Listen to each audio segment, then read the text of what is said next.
답하고 있습니다. 기도하겠습니다.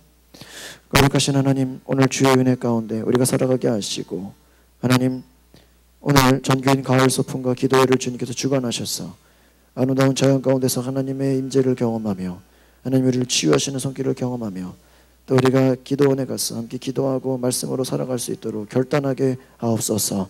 좋은 날씨를 주심을 감사드립니다. 무사히 다녀오게 하시고, 하나님 이제 이번 주부터 우리 교회가 새롭게 오전 기도회를 시작합니다. 어머니들을 위해서, 새벽 기도를 나오지 못하는 어머니들을 위해서 우리가 기도하는데, 그 가운데 하나님 오전에 나오는 우리 모든 어머니들이 하나님을 만나고 체험하고 하나님 기도하면서 그들의 삶에 하나님께 순종하고 그들의 의지를 하나님께 드리는 귀한 삶을 살게 하옵소서. 이제는 우리 구주 예수 그리스도의 은혜와 하나님의 크신 사랑과 성령의 감동함과 교통하심이 하나님께 뜻을 정하여 하나님을 온전히 믿기로 온전히 순종하기로 결단하는 우리 모든 성도들의 삶 가운데 지금부터 영원토록 함께 계시기를 간절히 축원하옵나이다. 아멘. 볼지어다 내가 문 밖에 서서 둘이 노느니 누구든지 내 음성을 듣고 문을 열면 내가 그에게로 들어가 그와 더불어 먹고 그는 나와 더불어 먹으리라. 아멘. 아멘.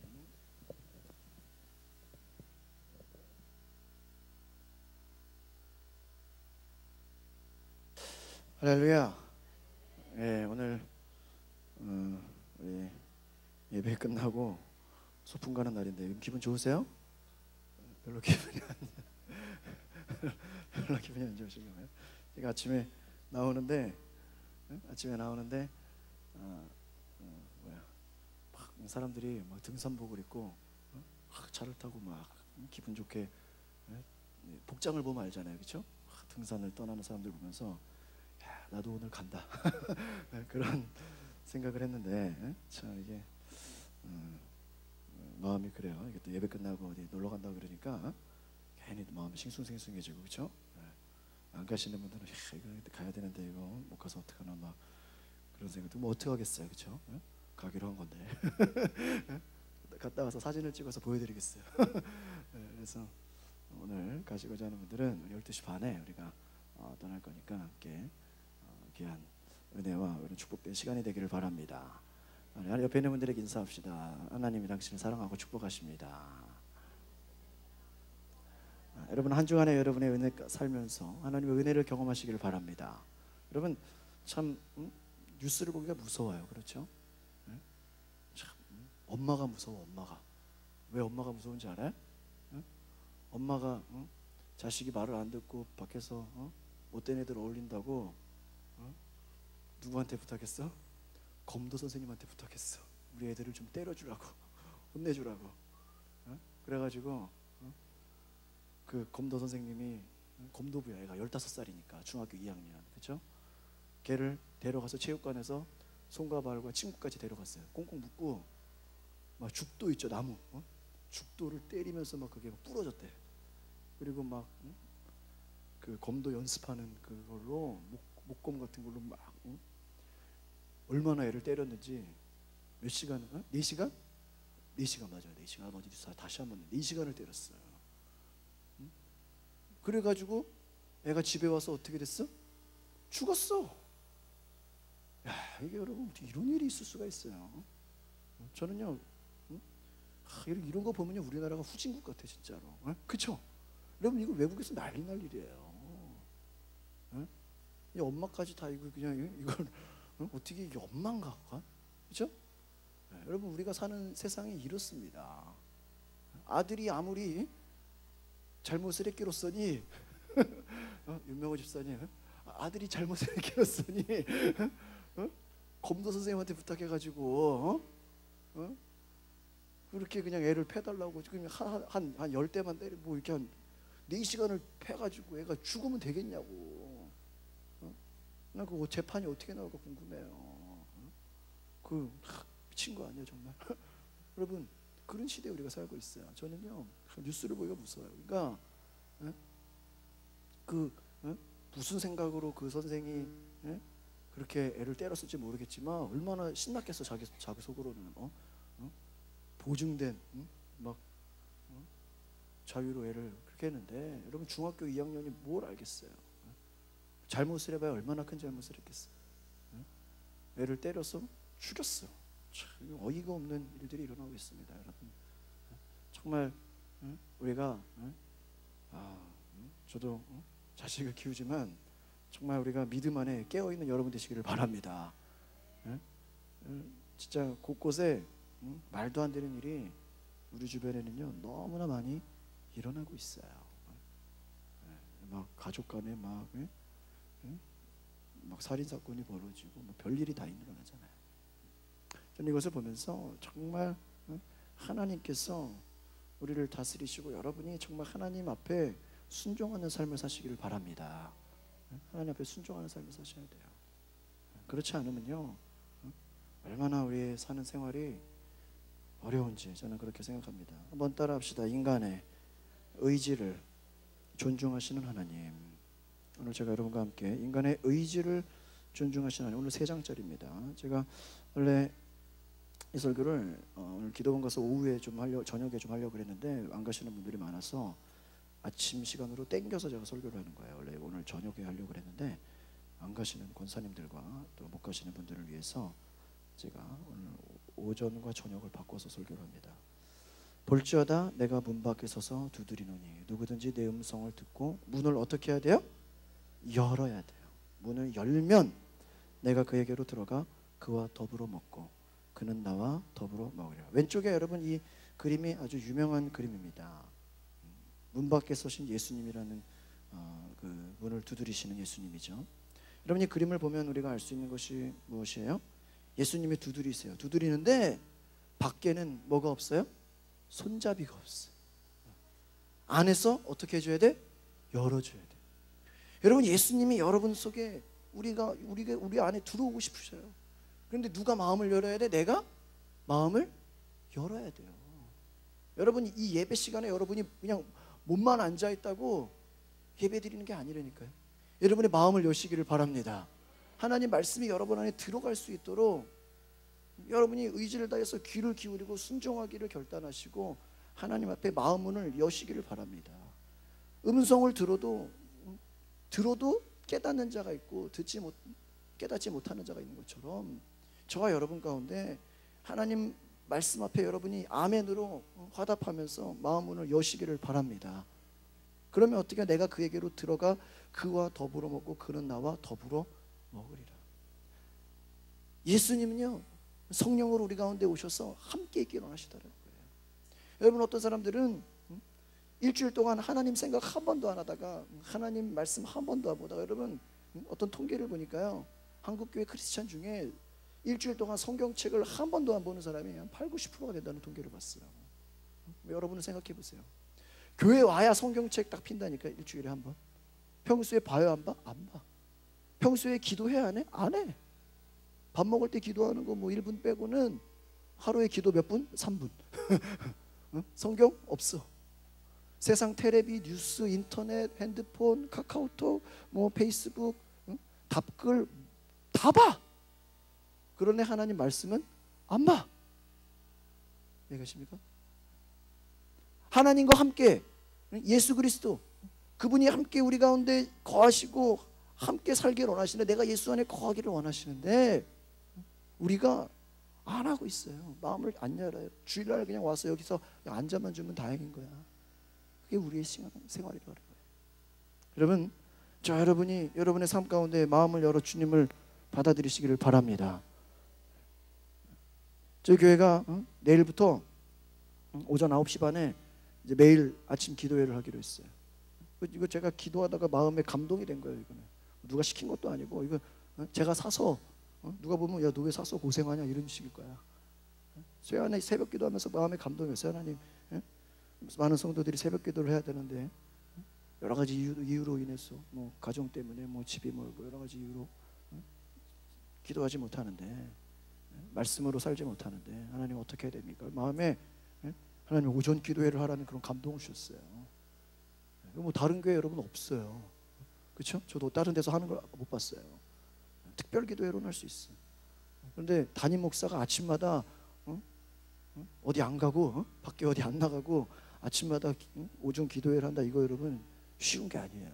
제가 많은 부분을 포기해야 되는 거예요. 많은 일정들을 제 삶에. 그래서 현수막을 붙였어요. 곳곳에. 신방황에도 붙어 있고 여기저기 막 붙어 있고 여기 앞에도 붙어 있고 뒤에도 붙어 있고 막 붙어 있는데 얼마 전에 전화가 왔더라고요. 고3 학부모님께서 어머니 기도회 가도 되냐고 문의가 오기 시작했어요. 여러분, 내 집은 기도하는 집이다. 여러분, 이 공간, 이 예배당을 기도하는 시간으로 여러분 채우시기를 바랍니다. 하나님 이 예배당이, 이 예배실이, 교회가 뭐 하기를 원하세요? 기도하기를 원하세요. 하나님 말씀이 선포되기를 원한다고요. 여러분, 일주일에 한 번만 여기 와 그냥 왔다가, 여러분, 외국 교회 대부분의 교회들은요 주일에 딱 한 번 모여요. 수요 예배도 없고요, 새벽 기도도 없고요, 금요일도 없어요. 주일에 그냥 한 번 모이고 오후 예배도 없어요. 그냥 예배 드리고 그냥 가는 거예요. 그런 교회가 얼마나 많은데, 세계에. 여러분, 정말 여러분이 마음을 다해서 하나님 말씀에 귀 기울이기 위해서 여러분 정말 여러분의 의지를 다하시기를 바랍니다. 순종하는 사람이 되어야 돼요. 그래서 저는 우리 교회를 바라보면서 정말 말씀 앞에서는, 하나님 말씀 앞에서 여러분이 정말 자신을 바라보고 하나님 앞에 정말 돌아갈 수 있는, 매일매일 하나님의 음성을 듣는 저와 여러분 되기를 바랍니다. 그래서 음성을 듣고 문을 열면 그와 더불어 먹는다. 그러니까 더불어 먹는다는 게 항상 같이 있기 원한다는 거예요. 여러분, 가정이 뭐예요? 부부가 뭐예요? 가족이 뭐예요? 같이 먹는 거잖아요. 여러분, 주님과 함께 교제하는 시간이 되시기를 바랍니다. 일주일에 한 번 와서 그냥 말씀만 듣고 그걸로 어떻게 여러분이 이 험한 세상을 이겨나갈 수 있겠어요? 하나님 말씀으로 여러분이 매일매일 살아가시기를 바랍니다. 제가 이제 인간의 의지에 대해서 얘기하면서 크게 신학적인 기독교 사상 두 가지가 있는데, 그 왼쪽에 칼빈주의와 오른쪽에 알미니우스주의라는 게 있어요. 이게 1500년대에 칼빈이 나왔고, 우리 보통 장로교의 신학적 기초를 이루는 게 왼쪽에 칼빈주의예요. 오른쪽에 감리교, 성결교, 순복음, 뭐 나사렛, 그 다른 그 교단들이 추구하는 신학적 라인이 오른쪽에 알미니우스주의라는 거예요. 이 알미니우스라는 것은 뭐냐면요, 사람 이름이에요. 1560년대에 네덜란드 레이든에 있는 대학의 교수 이름이에요. 그래서 그가 그 당시에 어떤 칼빈의 이중 예정설에 대해서 반대하고 주장했던 그러한 사상들입니다. 그래서 나중에 이것이 영국으로 건너가서 네덜란드에서는 인기를 얻지 못했는데 영국에 건너와서 감리교의 창시자 존 웨슬리에게 깊은 영향을 주었어요. 그래서 오른쪽에 이 알미니우스주의는 오늘날의 감리교회, 성결교회, 뭐 순복음교회, 여러 가지 그런 그 많은 교회의 신학적 뼈대를 만들었던 두 가지 라인입니다. 제가 이거를 설명을 드리겠습니다. 왼쪽에 첫 번째 칼빈주의는요, 첫 번째 전적 타락이에요. 그래서 이것은 무엇이냐? 인간은 선행을 행할 수 있는 능력과 공로가 전혀 불가능하도록 전적으로 부패하게 되었다. 이것이 루터와 칼빈이 가장 중요하게 생각했던 전적 타락입니다. 인간은 아무런 선을 행한 능력이 없다. 공로도 없다. 인간은 선을 행할 수 없다라는 거예요. 왜 그렇습니까? 그 안에 죄가 가득하고 전적으로 부패하였다라는 거예요. 타락했다라는 것이죠. 그런데 오른쪽에 이제 알미니우스주의는 어떤 얘기를 하냐? 인간은 성령의 도움 없이는 하나님께 나아올 수 없도록 무능하게 되었다. 그러니까 하나님에 나아가는 데 있어서 무엇의 도움이 있어야 된다고요? 성령의 도움이 있어요. 알미니우스주의는 성령의 도움을 얘기했어요. 그러니까 성령의 도움이 있어야 하나님께 나아가는 것이다. 그러니까 성령의 도움 없이는 하나님께 나아갈 수 없다. 우리는 무능하다. 우리도 어떤 선을 행하거나 구원받는 신앙을 가지려면 뭐의 도움을 받아야 된다? 성령의 도움을 받아야 된다. 그래서 알미니우스주의는 성령의 도움을 얘기했다는 거예요. 그러나 인간이 타락했지만, 인간이 전적으로 타락했어요. 그것은 인정을 하는 거예요. 타락했지만 선제적인 은총이에요. 하나님의 은혜. 이 선제적이다. 이 프리비니언트 그레이스는 감리교회 웨슬리 목사님이 굉장히 강조한 거예요. 먼저 다가오셨다. 먼저 찾아오셨다. 하나님이 먼저 행하셨다는 거예요. 선제적 은총에 의해서 양심과 자유의지가 회복되었다고 믿는 거예요. 구원받은 사람들은 그 삶 이후에 성령의 도우심으로 말미암아 하나님의 은총에 의해서 하나님의 은혜로 말미암아 우리의 양심과 우리의 의지가 회복되었다는 거예요. 그래서 하나님의 바로 은총이 밑에 하나님의 은총이 인간 구원에 아주 주도권적인 역할을 하고 거기에 인간이 응답하는 것이다. 그렇게 얘기했다는 것입니다. 그러니까 여러분 하나님의 은총, 하나님의 은혜가 우리 앞에 주도권으로 하나님이 우리에게 은혜를 주세요. 예배 가운데 하나님의 은혜가 있어요. 하나님의 성령의 도우심이 있어요. 그런데 거기에 인간이 뭐를 해야 된다? 응답을 해야 된다는 거예요. 응답을. 그것을 인간의 의지로 얘기하고 있다는 것입니다. 성령의 도움과 하나님의 은총과 인간의 응답을 말하고 있다는 거예요. 그 밑에 두 번째 칼빈주의는 어떤 얘기를 하냐면 무조건적인 선택을 얘기합니다. 그래서 하나님의 선택과 예정을 얘기하는 데 있어서 이중 예정론이 나오게 돼요. 무조건적인 하나님의 주권으로 아무 조건도 필요 없이 그냥 선택하셨다. 그래서 선택받은 자와 멸망받을 자, 천국 갈 자, 지옥 갈 자 사이에 아무런 윤리적 차이가 없다.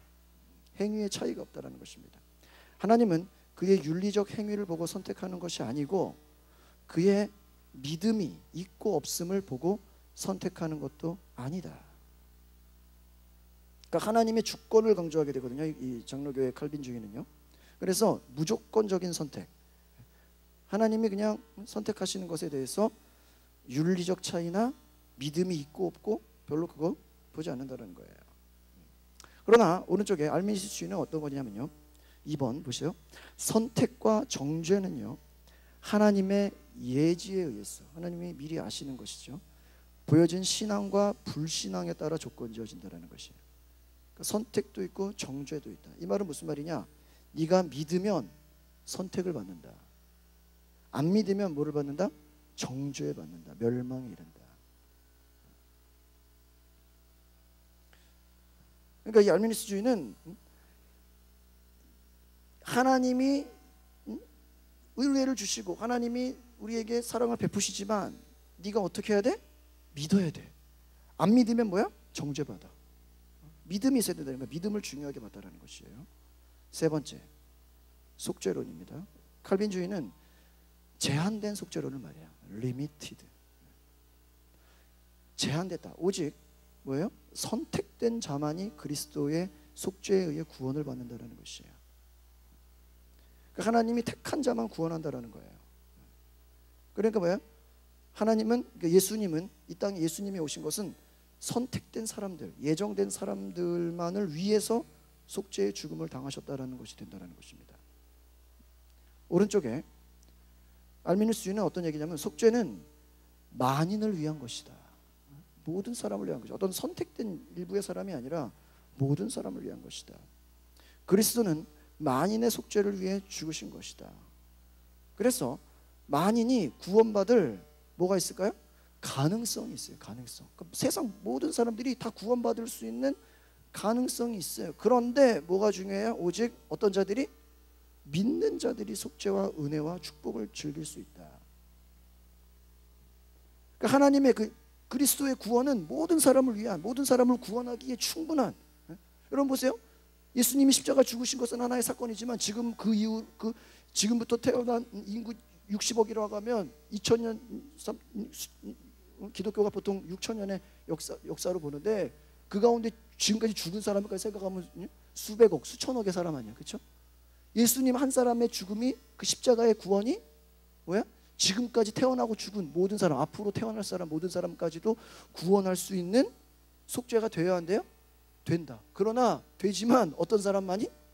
그것을 믿는 사람이. 그러니까 믿음이 중요하다는 거예요. 믿음이 중요하다. 네 번째, 칼빈주의는요 불가항력적인 은총을 얘기합니다. 어떤 저항할 수 없는 irresistible. 그러니까 어떤 저항할 수 없는 구원의 은총, 구원의 은총을 거부할 수가 없다. 하나님이 구원하시기로 작정한 사람을 막을 수가 없다. 그래서 뭐예요? 강권적인 능력을 얘기해요. 하나님의 강권하심을 얘기해요. 강권하시는 능력으로 다가오는 은총은 받아들일 수밖에 없다. 하나님 막 강권적으로 다가오는 은총이 있다는 거예요. 거부할 수 없다. 그런데 오른쪽은 알미누스는 은혜는 앞에 그랬습니다. 은혜야, 은혜. 은혜라는 것은 불가항력적인 것이 아니다라는 것이에요. 강제적으로 다가오는 게 아니라는 거예요. 뭐예요? 성령의 영향, 선제적인 은총으로 유니버셜리 보편적인 모든 사람에게 부여된 뭘까요? 자유의지라는 거예요. 각 사람에게 하나님이 의지를 만들어 주셨거든요. 하나님은 자유를 주셨거든요. 우리의 자유로운 의지가 있어요. 선택할 수 있는 그 의지에 의해서 받아들일 수도 있고 은혜를 뭐 할 수도 있다? 거부할 수도 있다라는 거예요. 그 얘기예요. 강제로 막 그냥 은혜가 임하는 게 아니라 그 부여된 자유의지로 인해서 우리가 받아들일 수도 있고 거부하고. 그러니까 여러분이 설교를 듣고 말씀을 듣지만 은혜를 받을 수도 있고 속에서 거부할 수도 있다 없다? 있는 거예요. 하나님이 강제로 잊지 못한다는 거죠. 다섯 번째, 성도의 견인의 은총, Perseverance of the Saints라는 견인의 은총인데, 이것은 뭐냐? 선택된 성도, 하나님께서 예정하고 선택된 성도는 하나님에 의해서 은혜의 상태로 지켜진다. 은혜의 상태, 계속해서 하나님이 한번 선택하고 예정한 사람들은 계속 은혜의 상태로 간다.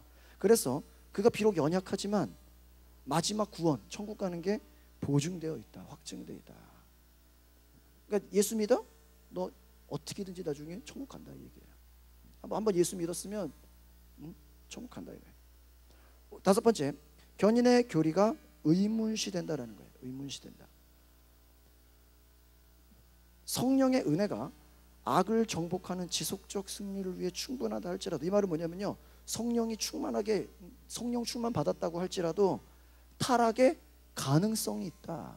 이게 이 웨슬리 목사님의 가장 무서운 설교의 제목이었어요. 너가 타락할 가능성이 있다. 제가 이번 주에 그 삼손 그 강에 아침에 새벽마다 설교하는데, 삼손에게 여호와의 막 영이 임하거든요. 여호와의 영이 임하는데 삼손이 행하는 행동은 다 죄야. 신기하죠? 성령이 임했는데도 걔가 뭐를 지어? 죄를 지어. 여러분이 성령 충만받고 방언을 말하고 막 온갖 은사를 다 받아도 맘먹고 죄를 지을 수 있어 없어? 있다는 거야. 타락의 가능성이 있다는 거예요. 자유의지가, 여러분의 의지가 두렵고 떨림으로 스스로 섰다고 하는 자는 넘어질까 조심함으로 계속 두렵고 떨림으로 구원을 어떻게 해라? 이루라. 그렇다고 하나님 나 구원 못 받은 거 나 지옥 가는 거 아닙니까? 그렇게 두려워하라는 것이 아니라 여전히 내가 예수 안에 있지만 내가 순간 까딱하면 죄 가운데 머물러서 타락할 수 있다 없다? 있다. 여러분이 작정하고 주일날 교회 빠지고 예배 안 나오고 하나님 안 믿기로 결단하면 안 된다라는 거예요. 그냥 지옥으로 갈 수 있다라는 거예요. 그러니까 한번 예수 믿었다고 100% 천국이 보장된 것만은 아니다. 여러분이 교회에 나오기만 한다고 천국이 보장된 건 아니다라는 거예요. 이해가십니까? 이것이 바로 다른 차이가 있습니다. 오늘 제가 그래서 하나님은 우리의 인간의 의지를 존중한다, 이 말을 제가 이제 쭉 설교를 해나갈 텐데요. 이제 쭉 같이 보시겠습니다. 여러분, 하나님은요, 저를 보세요. 하나님은요, 우리의 의지를 존중하신다. 이게 무슨 얘기일까요? 하나님이요, 우리에게 약속하신 예언의 약속과 우리가 받을 수 있는 하나님의 명하신 일은요, 우리의 의지를 뛰어넘지 않는다는 거예요. 그러니까 우리에게 주신 의지를 무시하고 그냥 막 뛰어넘어서 행하지 않는다는 거예요. 하나님은요, 하나님의 일이 우리의 의지에 의해서 진행되기를 원하신다는 거예요. 그러니까 하나님이 우리의 동의와 우리의 그 의지에 같이 하기를 원하신다는 거예요. 제가 말씀드리면 이제 2번입니다.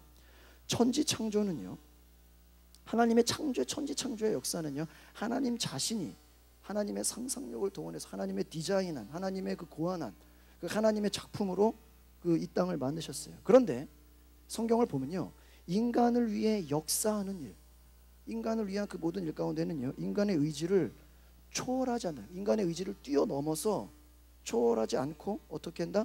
존중히 여겨서 그 의지와 함께 하신다는 거예요. 하나님이 당신의 의지를 보고 계신다는 거예요. 그 의지를 존중한다라는 거예요. 이 존중한다라고 해서 끌려간다는 얘기가 아니에요. 이해가십니까? 하나님이 우리에게 끌려간다는 얘기가 아니라 네 의지를 본다라는 거예요. 여러분, 어떤 사람은요 이것을 잘못 이해합니다. 그래서 우리가 기독교 신앙 중에 이런 게 있어요. 하나님 다 알아서 해주세요. 그리고 기도 안 해. 자기는 아무것도 안 해. 아무것도 구하지 않고 기도하지 않고 아무것도 하지 않고 하나님 다 알아서 해주세요. 어떤 사람은요 자기 집과 자기 재산과 자기의 모든 소유를 가리키면서 이게 다 제 겁니까? 다 하나님의 거지요. 내 거 하나도 없어요. 다 하나님의 것입니다. 그렇게 말은 해요. 하나님 내 거 아무것도 없어요. 다 하나님의 것이에요. 그렇게 말은 하는데 실제로 그 사람을 보면 아무 행동도 안 해. 그냥 하나님의 뜻이죠. 하나님이 다 하나님의 거죠. 말은 그렇게 하는데 그의 행동을 보면 아무것도 하는 게 없어. 이게 이상한 거라는 거예요. 아무 행동도 하지 않아요. 하나님은요 일방적인 분이 아니다라는 것이에요. 여러분 그것을 꼭 기억하시길 바라요.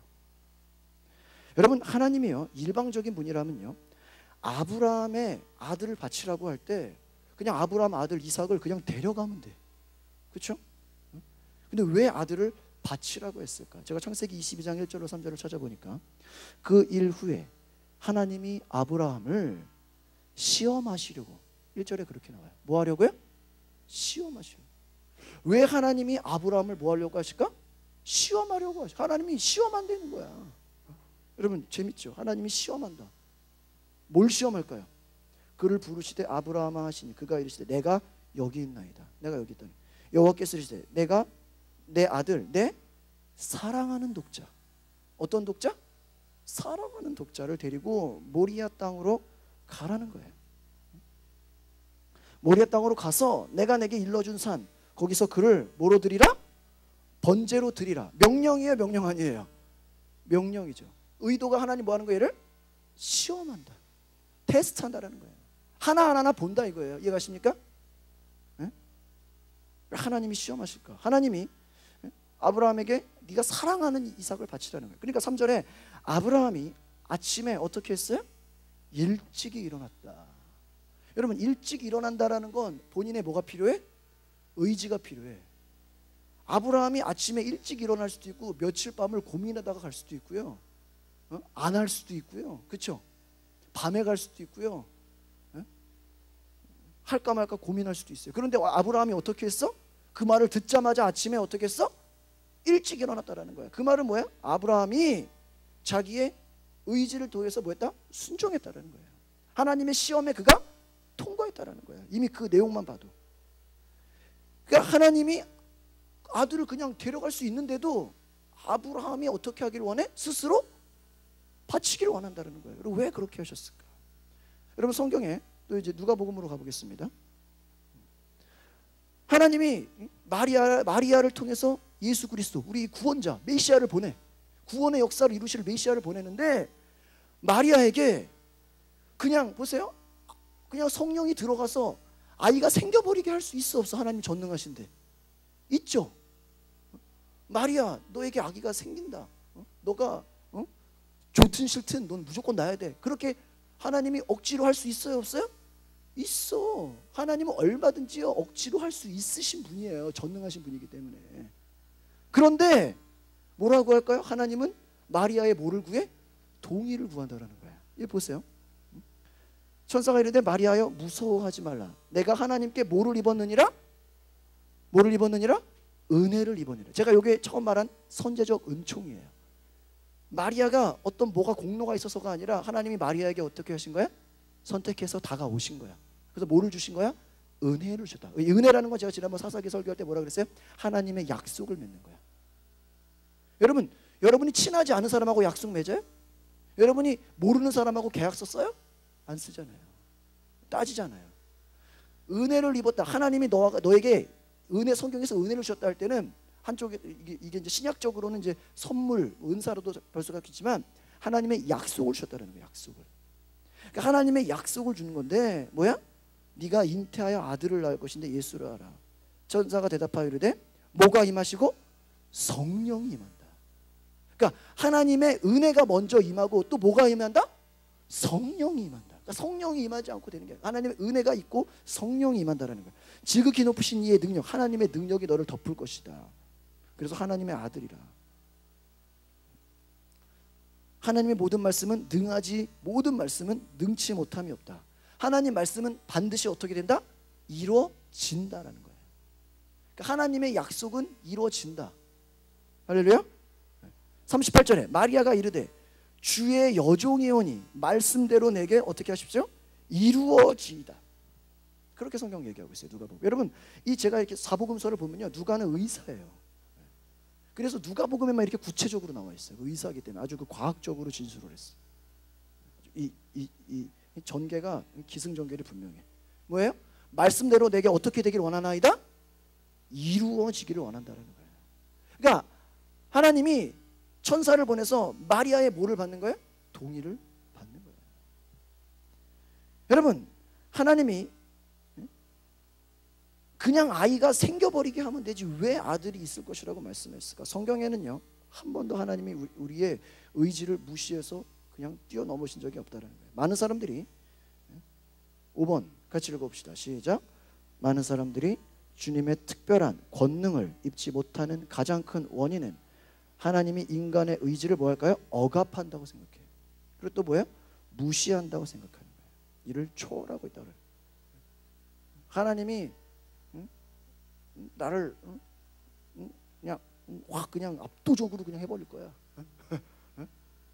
그냥 압도적으로 나를 그냥 끌고 가가지고 억압해가지고 해버릴 거야. 그렇게 생각한다는. 그렇기 때문에 하나님의 능력을 힘입지 못한다라는 것이에요. 여러분, 믿음을 제가 설명드리겠습니다. 믿음이란 무엇일까요?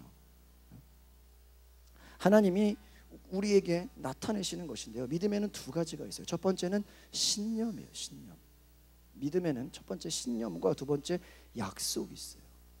이 두 가지를 아셔야 돼요. 이 신념은 뭐냐면요, 그냥 내 뜻대로 믿는 거야. 이해가세요? 사업하면 사업 잘 될 것 같습니다. 여러분, 운전하면 교통 잘 갈 것 같습니다. 여러분, 오늘 그냥 일하면 잘 될 것 같습니다. 그냥 내가 내 소원, 내 원하는 거야. 내가 원하는 거. 이해가십니까?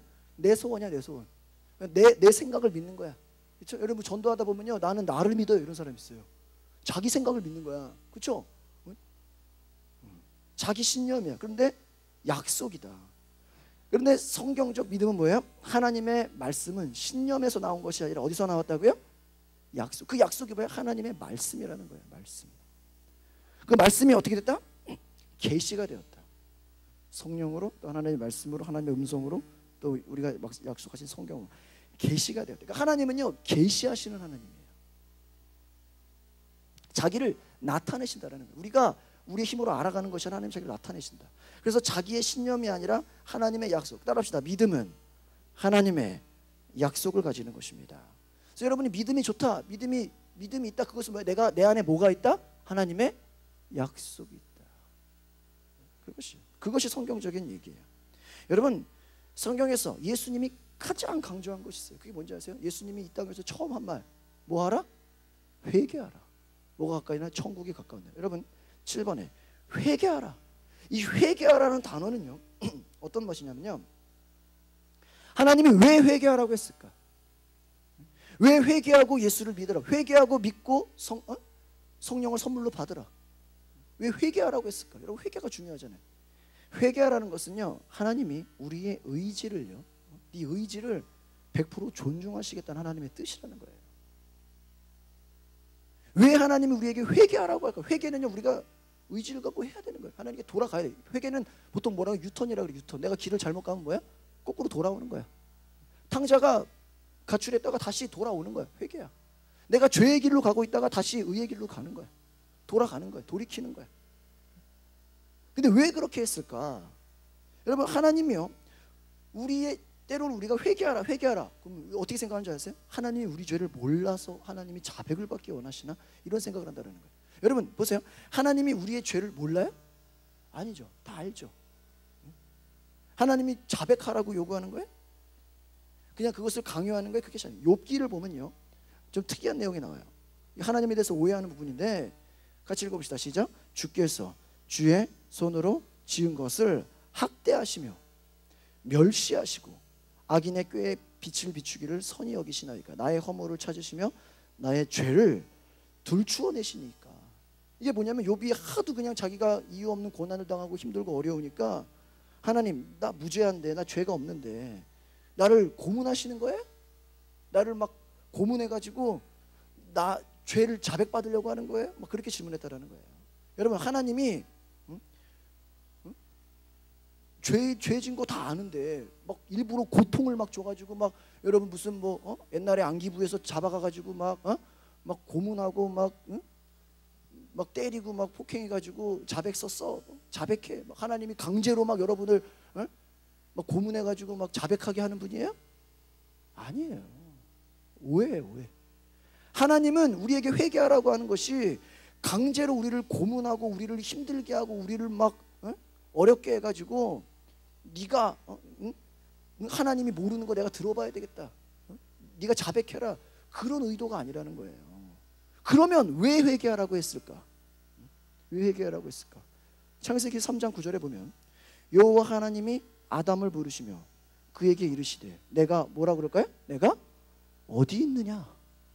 아담과 하와가 뭐를 따먹었어요? 선악과를 따먹었어요. 선악과를 따먹고 나서 죄책감이 들고 이제 하나님 말씀을 어기고 불순종하고 나니까 숨었어. 근데 하나님이 뭐라 그래요? 니네들이 어디 있냐? 여러분 보세요. 하나님이 어디 있는지 몰라요? 나무 뒤에 숨은 거 몰라요? 얘네들이 선악과 따먹은 거 하나님 몰라요? 아니야, 알아. 아는데 어디 있냐고 물어보는 거야. 하나님이 몰라서 지금 숨바꼭질하고 찾는 거예요? 안 나오면은, 나무 뒤에서 안 나오면 하나님이 못 찾아요? 아니죠. 왜 어디 있냐 물어봤을까? 하나님은 알면서도 고백하라고 하는 거예요. 하나님이요, 다 알아. 알지만 일방적으로 하나님이 말하기 전에, 예를 들면 하나님이 야 선악과 따먹자마자 너 왜 따먹었어?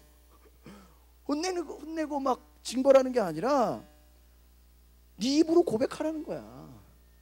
네 의지로 밝히라는 거야. 그러니까 고백하잖아요. 하와가 줘서 먹었습니다. 뱀이 줘서 먹었습니다. 하나님 그거 몰라요? 몰라서 물어본 거예요? 몰라서 취조하는 거예요? 막 고문을 해가지고? 아니죠. 네? 하나님 다 알지만 네가 네 입으로 말하라는 거야. 이해가십니까? 회개하라고 하는 것은요, 이와 같이 하나님이 우리의 의지를 존중하기 때문에 하신다는 거예요. 우리가 죄인인 줄 알아요. 근데 그 죄인인 걸 아는데 하나님은 우리의 입술에서, 내 입에서 주님 나는 죄인이로서이다 말하기를 원하신다는 거예요. 이해가십니까? 그것이 회개라는 거야. 누가복음 5장 8절.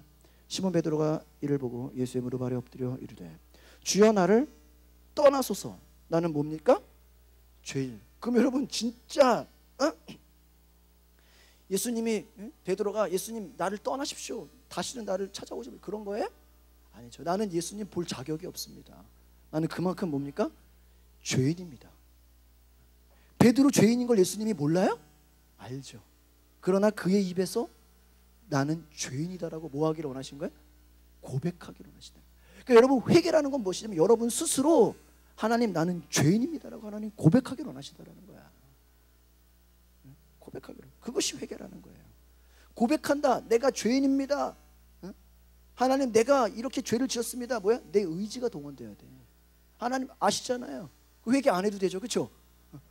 여러분 죄를 지었어. 하나님 다 알잖아요. 뭐하러 회개해요? 하나님 다 알잖아요. 아무것도 할 게 없죠. 그러면.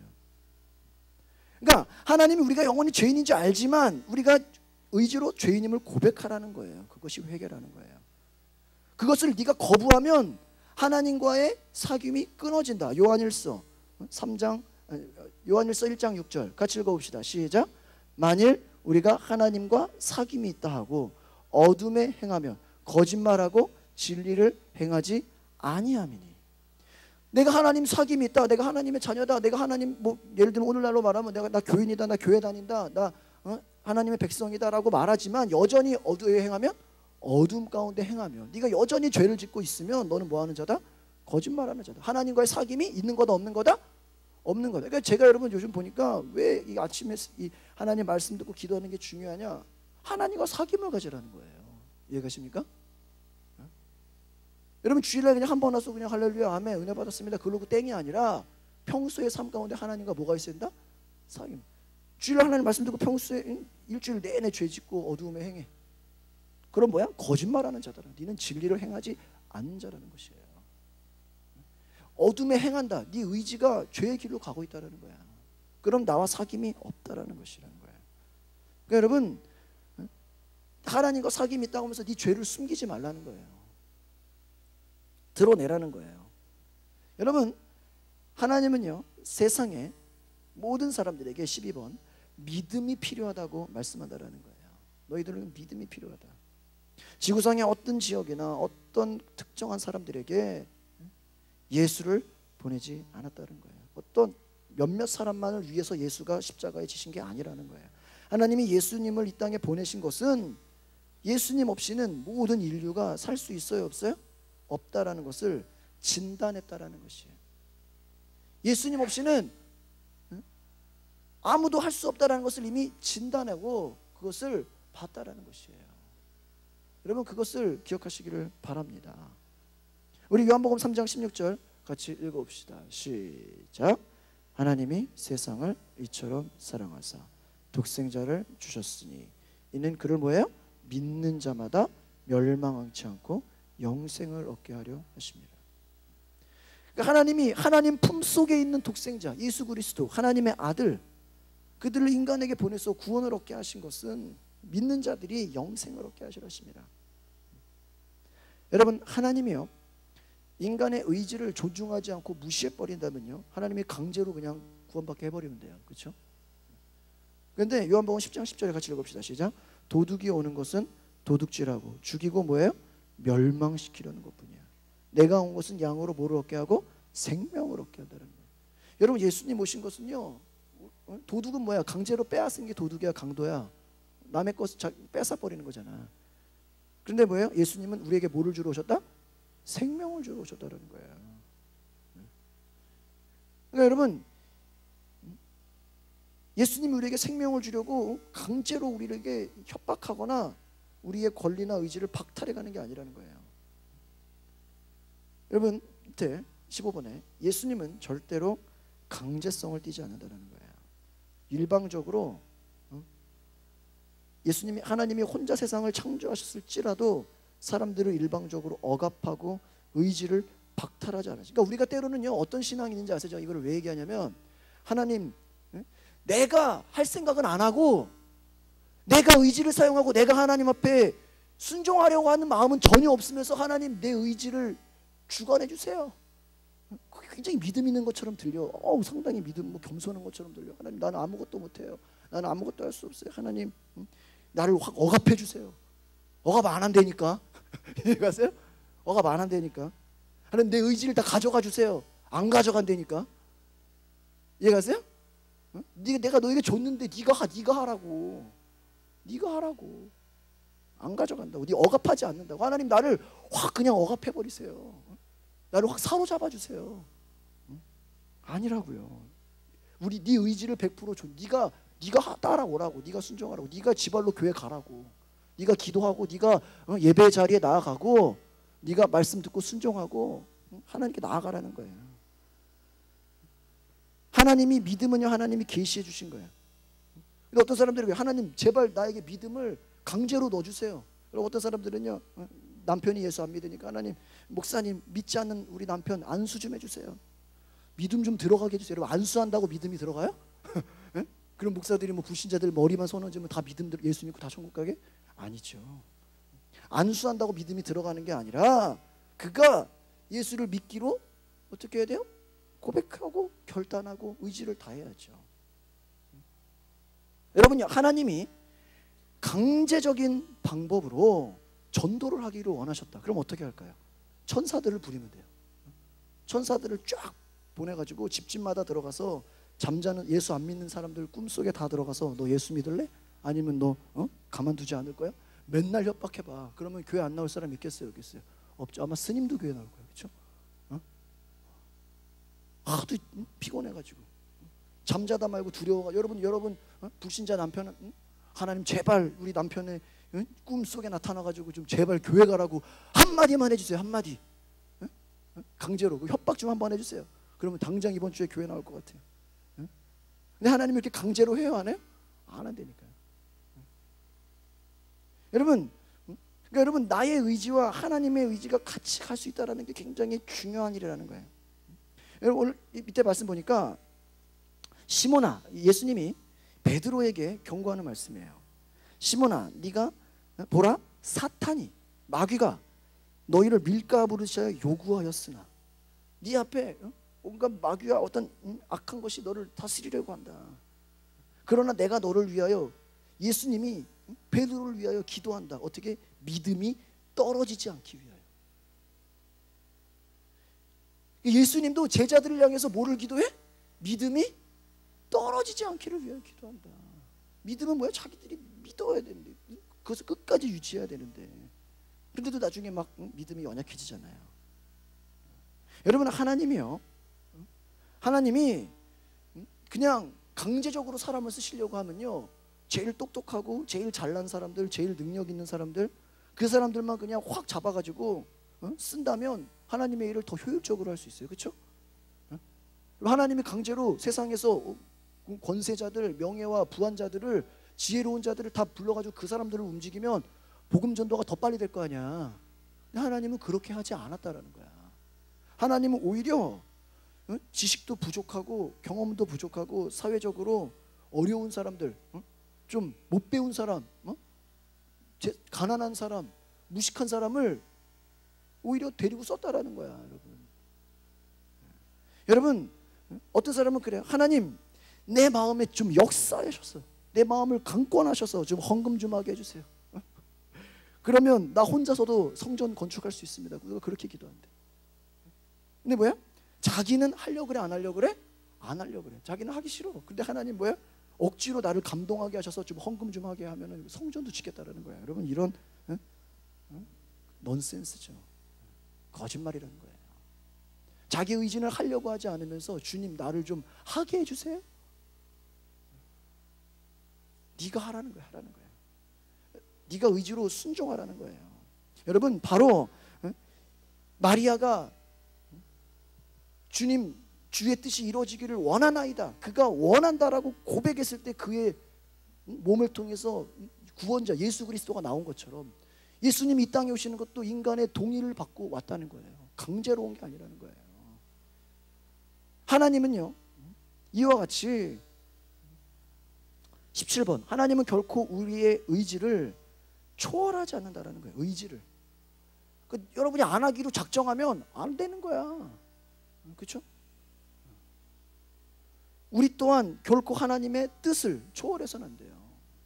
하나님도 우리 의지를 초월하지 않는 것처럼 우리도 하나님의 뜻을 넘어가면 안 된다는 거예요.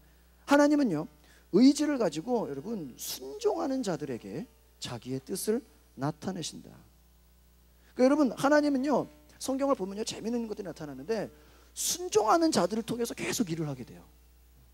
여러분 교회에서도 그런 사람이에요. 목사님 왜 저만 일을 시켜요? 네가 순종하니까 일을 시키지. 네가 순종 안 하면 일 안 시키지. 이해가요? 좀 다른 사람 좀 시키세요. 다른 사람 말을 안 들으니까 안 시키지. 이해가세요? 목사도 그렇다니까. 목사도 여러분 자녀들이 여러 명이어봐. 아들 딸 뭐 여러 명 있어도 말 잘 듣는 애가 있잖아. 걔는 시키면 내 말을 듣잖아. 근데 어떤 애는 안 듣잖아. 그럼 뭐 시키는 애한테 자꾸 시키는 거지. 이해가요? 엄마 좀 왜 나만 시켜? 안 듣는 애 시키지. 네가 잘 들으니까 시키지. 이해가세요? 하나님은요 성경에 있는 자를 어떻게 더 있게 하고 없는 자는 그 있는 것도 빼앗아 버린다. 그러니까 하나님은 순종하게 하는 자에게 어떻게 하신다? 더하게 하신다는 거예요. 불공평. 하나님 왜 불공평합니까? 왜 나만 갖고 그럽니까? 아니라는 거예요. 하나님께 순종하는 여러분 되시기를 바랍니다. 여러분이 순종하고자 하는 의지를 드릴 때 하나님이 여러분을 통해 나타내신다. 그러니까 여러분 믿음이라는 것은요 18번 하나님의 약속을 받아들이는 것이고, 근데 받아들였다고만 끝나는 게 아니에요. 그 뒤에 어떻게 해야 돼? 지속해야 돼. 지속. 끝까지 유지해야 된다는 거예요. 받아들이고만 끝나는 게 아니라 유지하고 지속하는 게 중요해요. 여러분 성경의 노아 이야기를 보면 노아가 몇 살일까요? 500세.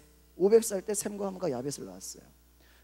그런데 여기도 6장 8절에 아주 중요한 단어가 나와요. 노아는 여호와께 은혜를 입었다. 하나님의 선제적인 은총이에요. 하나님이 먼저 행하신 은혜가 있었다는 거예요. 하나님의 은혜를 입었거든요. 또 그가 하나님과 동행했다는, 그는 의인이었고 동행했다는 내용이 나와요. 근데 7절, 5절에 노아가 여호와께서 자기에게 명하신 대로 다 어떻게 했을까요? 준행하였더라. 그러니까 노아는 어떤 사람이야? 하나님 말씀하시면 그거를 다 어떻게 하는 사람이야? 순종하는 사람이야. 그러니까 그에게 방주를 만들라는 엄청난 그 사명이 떨어져요. 그렇죠? 그는 하나님 말씀에 순종하네. 그러니까 여러분, 하나님 나에게 꿈을 주세요. 하나님의 뜻을 하게 네가 순종하면 하나님이 주신다는 거예요. 순종하니까 하나님 배를 만들려고 했는데 그 배를 언제 만들었는지 아세요? 홍수가 땅에 있을 때 노아가 몇 살이었는지 아세요? 600세였더라. 그래서 보통 성경학자들은 배 만드는데 얼마나 시간이 걸렸냐? 보통 60년에서 100년 정도 걸렸을 것이다. 최소 60년은 걸렸을 거다. 배 하나 만드는데. 왜?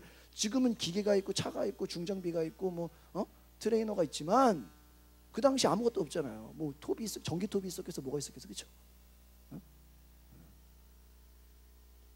배 하나 만드는데 60년 이상 걸렸을 것이다. 방주 하나 만드는데. 그럼 여러분 생각해 보세요. 하나님 말씀이 떨어지는데 60년 이상 그거를 지키기는 게 쉬워요, 어려워요?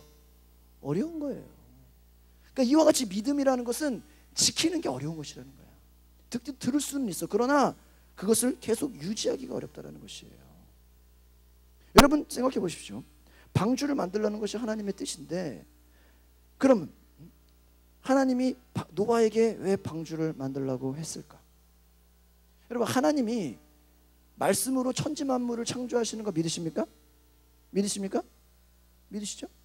하나님 말씀으로 천지를 창조하세요. 그러면 하나님이 말씀 한마디로 방주 하나 못 만들겠어요? 만들 수 있어요, 없어요? 있죠. 충분히 있죠. 그렇죠? 하나님 말씀 한마디면 방주야 있어라 그러면 방주가 팡하고 나타나죠. 1초면 나타나죠. 근데 굳이 누가 만들게 했어? 노아가 만들겠다라는 거예요. 하나님이 그동안 그렇게 기다렸다라는 거예요. 그러니까 여러분 20번, 하나님은요 인간의 의지가 계속 믿음을 유지해 가면서 그분의 일에 동역할 수 있도록 기회를 주신다는 거예요. 그리고 하나님은 기다리신다. 그래서 하나님은 오래 참으신다는 거예요. 여러분, 부모가 자식을 낳으면, 저도 제 딸이 뭐 하면 아빠 내가 도와줄게, 아빠 내가 도와줄게. 그럼 기분이 좋아 안 좋아? 좋죠. 자식이 부모의 하는 일을 도와주면 기분이 좋아요. 내가 와서 해줄게, 내가 와서 도와줄게, 그런 얘기를 하거든요. 여러분, 자식이 여러분 부모를 도움을 때 좋아하잖아요. 마찬가지로 하나님도 뭐예요? 우리가 하나님 혼자 다 할 수 있어. 근데 우리가 뭐 하기 원해? 동역하기, 같이 하기 원하신다는 거예요. 같이, 투게더, 같이 하기 원해. 그래서 우리에게 뭐를 주신다? 기회를 주신다. 그러니까 여러분이 집사, 권사, 장로, 그 소명은 뭐야? 하나님의 일을 동역할 수 있는. 여러분 왜 목사가 돼야 돼? 왜 선교사가? 하나님의 일에 동역하고 싶은 거야. 하나님 혼자 다 할 수 있어. 그러나 하나님은 사람을 찾으신다. 추수할 일꾼을 찾으신다. 예수님 말해서 추수한 일꾼을 보내주소서 하라. 할 일이 많다. 거둘 것이 많다. 그러니까 여러분이 하나님과 정말 동역하기를 원하십니까? 아멘? 동역하기를 원하시냐고요. 목사님 나 혼자 신앙생활하기도 힘들어요. 나 혼자도 구원 받을까 말까 지금 걱정해. 하나님은 여러분에게 동역할 수 있는 뭐를 주시기 원한다? 기회를 주시기 원한다는 거예요. 그러니까 여러분, 우리가 그와 같이 하나님이 우리가 함께하기를 원하신다. 하나님 우리를 존중하신다. 여러분, 우리가요 때로는 기도 안 하는 사람들이 이런 얘기를 해요. 하나님 나에게 필요한 거 다 아는데 내가 뭐하러 기도해요? 이런 사람들이 또 있어요. 하나님 알아서 주실 텐데요. 그럼 예수님이 뭐하러 기도하라 그랬어요? 그렇죠? 왜 기도하라 그랬냐고요? 왜 깨어있어 기도하라 그랬냐고요? 하나님이요, 어떤 사람은 하나님이 다 아시니까 우리가 기도할 필요 없어요. 그렇게 얘기해요. 그런데 여러분, 하나님은 우리가 필요한 거 알아. 우리가 뭐가 부족한지 알아. 그런데 우리가 뭐 하기를 원해? 구하기를 원한다는 거예요. 구하라, 찾으라, 두드리라 그러잖아요. 21번 야고보서에 나와 있습니다. 너희가 얻지 못하면 뭐예요? 구하지 아니하기 때문이라는 거예요. 야고보서에 나와 있습니다. 구하여도 받지 못하면 뭐로 쓰려고? 정욕으로 쓰려고 한다는 것이에요. 하나님 너에게 뭐가 필요한지 아는데 네가 구하라는 거예요. 하나님의 뜻대로. 정욕으로 구하지 말고. 여러분, 믿음으로 구하시기를 바랍니다. 요한복음 예수님 말씀에 너희가 내 안에 어떻게 해라? 거해라. 너희가 내 안에 거해라. 거하려면 예수님 안에 들어가야죠. 무엇이든지 원하는 대로 어떻게 해라? 구하라. 예수님도 너희가 구하라 그랬어요. 구하라는 거예요. 기도하라는 거예요. 구하라는 게. 그리고 내 아버지의 계명을 어떻게 해라? 지켜라. 그의 사랑 안에, 그러니까 예수님도 아버지의 계명을 지켜서 거하는 것처럼 너희도 내 계명을 어떻게 하면? 지키면. 너희도 내 말씀을 어떻게 해야 돼? 지켜야 돼. 지켜 행해야 돼. 순종해야 된다는 거예요. 그러니까 여러분, 믿음에는요, 따라합시다. 믿음에는 순종이 동반됩니다. 이해가십니까? 그러니까 순종 없는 믿음은 믿음이 아니라 반쪽짜리라니까요. 그걸 기억하셔야 돼요. 나 믿어요. 교회 안 와. 믿어요. 그리고 성경 말씀 안 들어. 그거는 믿음이 아니라는 거예요. 지키라는 거예요. 지키라. 그것을 보신다는 거예요. 여러분, 또 예수님이 제자들을 향해서 내 살을 먹고 내 피를 마시는 자는 내 안에 거한다. 성찬을 우리가 하는 거잖아요. 내 피를 마시고 내 살을 어떻게 해라? 먹으라. 네가 먹어야 돼. 내 의지가 성찬을 받아야 돼. 성찬 안 받으면 우리가 안 받으면 어떡할 수 없다라는 거예요. 네가 막 먹고 마시라는 거야. 내 살과 피를. 사도행전으로 넘어가겠습니다. 사도와 함께 모이사 그들에게 분부하여 이르시되 예루살렘을 떠나지 말고 내게서 들은 바 아버지의 약속하신 것을 어떻게 하라 그랬어요? 기다리라. 사도행전 1장 4절의 말씀이죠.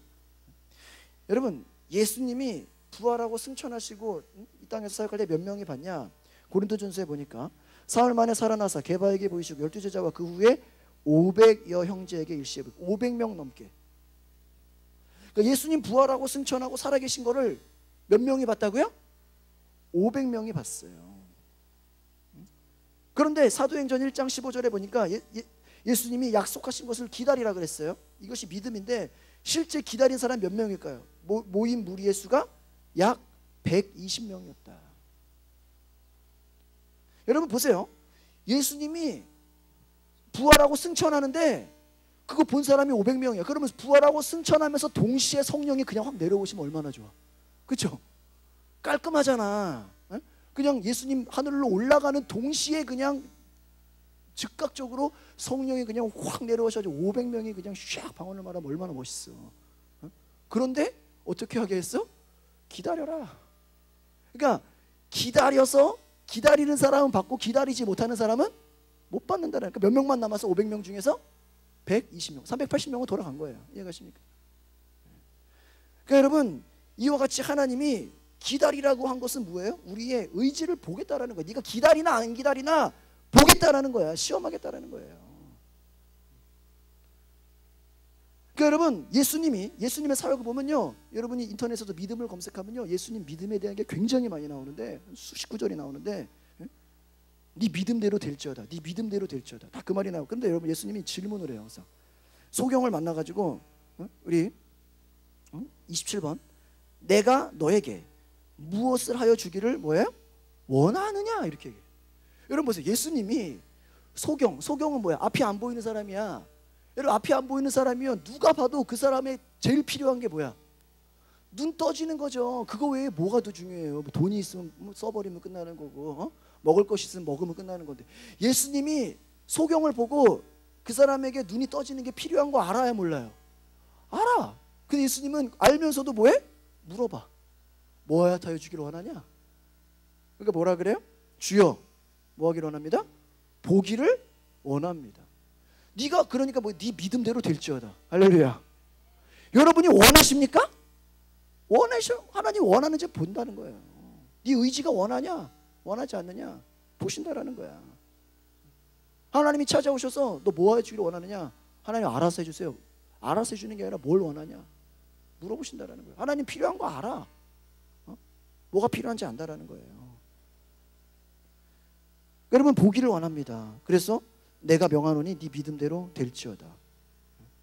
또 예수님이 물으셨는데 어떤 병자는 이렇게 했어요. 예수님, 원하시면 깨끗하게 하실 수 있나이다. 내가 원하니 깨끗한 말. 서로 네가 원하냐? 나도 원한다. 둘 다 동의해야 된다는 거 이해가십니까?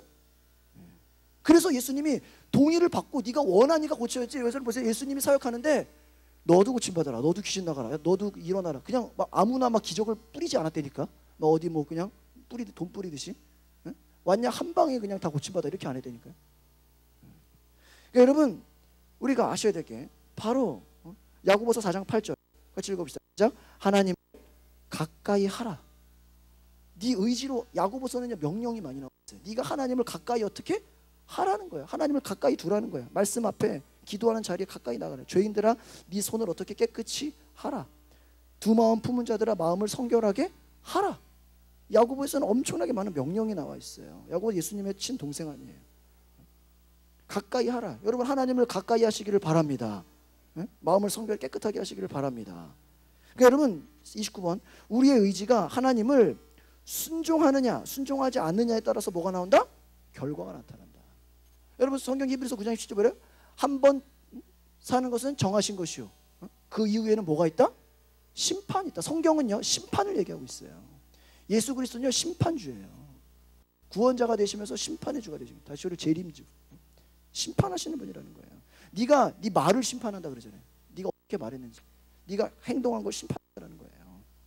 그러니까 여러분 하나님은 언제나 자신이 예언하신 약속의 말씀이라도 우리가 어떻게 해야 돼요? 기다려야 돼요. 이 기다리는 게 믿음이 필요한 거예요. 또 하라고 하는 명령의 말씀이 있을지라도 우리가 뭐 해야 돼요? 순종해야 돼요. 31번 성경의 하나님의 약속은 뭐예요? 예언의 약속과 명령이라는 거예요. 이 두 가지가 있다는 거예요. 하나님의 예언, 하나님이 할 것이다, 하나님의 의지, 그 명령을 우리가 다 순종하게 원하신다는 거예요. 여러분 하나님께서 우리의 의지를